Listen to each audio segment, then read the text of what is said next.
हा प्रश्न ऑसिलेशन या चॅप्टरवर सीईटी 2021 ला आलाय. A particle of mass 5 gram is executing SHM with an amplitude 0.3 meter and time period pi by 5 seconds. The maximum value of the force acting on the particle is option A 0.15 Newton, B 4 Newton, C 5 Newton and D 0.3 Newton.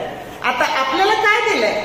असा particle की ज्याला simple harmonic motion आहे त्याचा मास 5 ग्राम दिलेला आहे, म्हणजेच 5 × 10⁻³ kilogram आहे.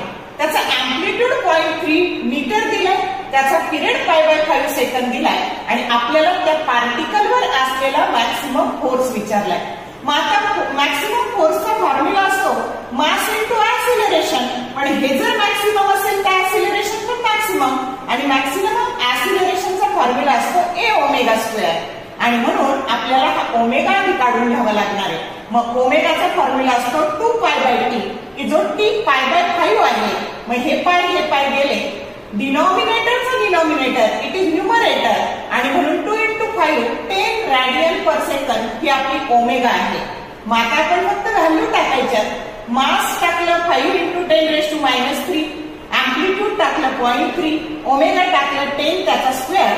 मग आता 10चा -3 आणि 10चा -2 पॉवर आहे, म्हणजे ही झाली 10ची -1 पॉवर आणि 5 × 0.3 हे झाले 1.5 × 10⁻⁻1.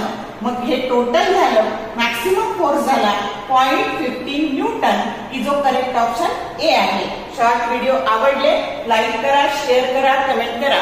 For more useful tips and tricks keep watching wings of physics. Thank you very much.